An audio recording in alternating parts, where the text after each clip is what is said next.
on Tennessee Williams, and I was just an admiring festival goer who wanted to be more involved and wanted to figure out how on earth to connect with someone like him. So I devised a plan. I went to the Carnegie Public Library in Clarksville and found some videotapes of Tennessee Williams festivals past, and I checked them out and watched them. The tapes reveal a slightly younger version of Kenneth passionately running around the festival, working the room, introducing his friends, commanding the microphone, and sharing the good news of the great Tennessee Williams. So I made copies of the tapes, and the next time I visited New Orleans, I called him and said, "Dr. Holditch, my name is Jen Waller, and I am a friend of Penny Mayfield's. I have a present for you. Can I bring it by?" And he said, "Of course." He met me on the porch of his beautiful home on Frenchman Street in New Orleans and didn't invite me in and asked, "To what do I owe this pleasure, dear girl?" And I nervously explained what I had found and done and then handed him the CDs, which were copies of those tapes on file at the library. He said, "Oh, how wonderful," in a slightly dismissive voice. And then he said, "I thought you might be dropping off some hot tamales." Speaking of my friend Penny Mayfield, she's pretty amazing too. She calls herself the journalist forever in her weekly dispatches from Clarksdale. She is also a lifelong photographer and has been a lead organizer for the Sunflower River Blues Festival and the Mississippi Delta Tennessee Williams Festival for over 25 years. She and Kenneth are good friends and collaborated on the Tennessee Williams Festival since its beginning. Penny has told me a million stories about Kenneth, but my favorite is about the first time they met. It was at the International Tennessee Williams Conference in Nantes, France, in March of 1992. She says they had talked on the phone several times but had never met, but when she describes meeting Kenneth for the first time, I sensed there was something bigger, something deeper, something even larger than the two of them that pulled them together. Now, Kenneth's version of the story, it takes a slightly cooler tone. He says he was standing in the lobby of the hotel and had just asked the hotel receptionist if anyone had arrived from the States looking for him. And just when he had gotten the question out of his mouth, he heard this warm female voice with a long southern drawl echo through the entrance of the hotel. So he looks back at the receptionist again and says, "Oh, never mind, she has arrived." And that was the beginning of a beautiful friendship. Today, Dr. Kenneth Holditch is Professor Emeritus of English at the University of New Orleans. He taught there for 32 years. He is also a renowned scholar of the great American playwright Tennessee Williams and a co-founder of the Tennessee Williams Literary Festival in New Orleans and the Mississippi Delta Tennessee Williams Festival in Clarksdale. Over the years, Kenneth has been a professor, a researcher, a writer, an editor, and a preacher of sorts.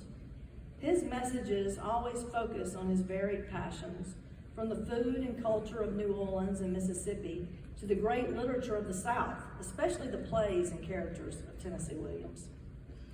His most notable published works include co-editing the Tennessee Williams plays 1937 to 1955 with Mel Gussow for the Library of America, The World of Tennessee Williams Revised and Updated, which was in many ways a continuation of a book that had been done by his good friend Richard Freeman Leavitt, Dinner with Tennessee, which was part food memoir and part cookbook, and is perfect for literary lovers and food lovers alike, and his most prized work, Tennessee Williams in the South, a book published by the University Press and highlights Tennessee's connections to Clarksdale and the Mississippi Delta. Another treasured friend of mine and Kenneth's is native Mississippian and Pulitzer Prize-winning novelist Richard Ford. Richard has said that he sees Kenneth as the sort of man who really isn't being made anymore in American intellectual life. Over email, Richard shared this. In my observation over time, certain types of people just cease to be. So much of life now seems to wear the edges and angles off of people. But Kenneth is singular and deep and very much about Mississippi. He is acute, very proprietary, and entirely devoted to this state.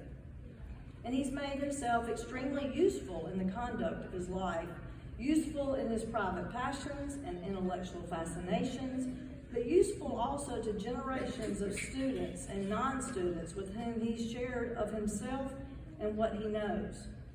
Noel Polk was precisely such a person, and thus it makes great sense to me that Kenneth be given this particular Lifetime Achievement Award. Although Kenneth has lived in New Orleans for almost 60 years, he is definitely a Mississippian. Born on September 18, 1933, to Sidney and Dora Holditch in the little town of Ecru, Mississippi, both a color and a town, Kenneth has found kinship with those who love this state deeply.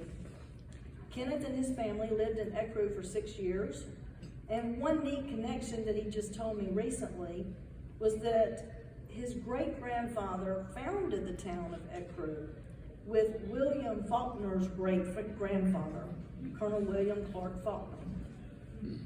After living briefly in Vicksburg and Matson, Mississippi, which is right outside of Clarksdale, Kenneth's family moved to Tupelo in 1939, where his father was employed by the federal government and worked on the Natchez Trace Parkway for the remainder of his life.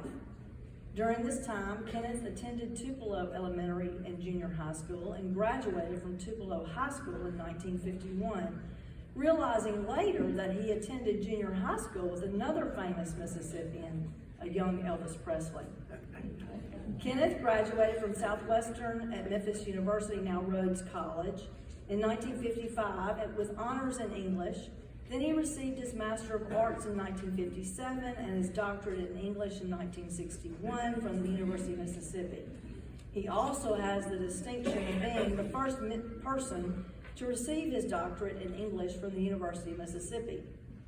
So they honored him in 2015 by creating the Holditch Scholars Award, which is an important source of support for deserving graduate students in the English program at Ole Miss. Kenneth began his academic teaching career at Christian Brothers College in Memphis, where he taught for 3 years. Then he moved from Memphis to New Orleans and began teaching at the University of New Orleans.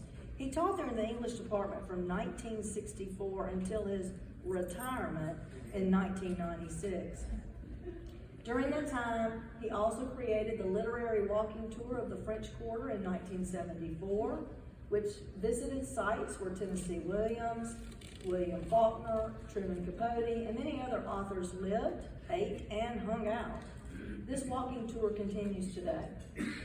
Kenneth is the author of a play, Tennessee Williams and His Women, based on Tennessee's sister, mother, and female characters from his most famous plays.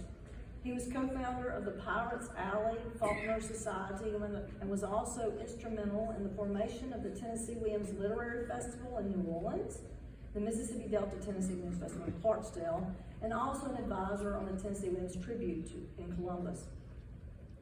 Kenneth also published and edited the Tennessee Williams Literary Journal for 5 years and served as the book review editor for the state's item newspaper and the Vieux-Carré-Courier. Kenneth has written numerous essays on other Southern authors, including William Faulkner, John Kennedy Toole, and Lillian Hellman. And perhaps one of his most treasured memories is when he delivered the eulogy for Tennessee Williams' funeral services held in New Orleans. Obviously, I could go on and on about the achievements of Kenneth Holditch and the people he has touched.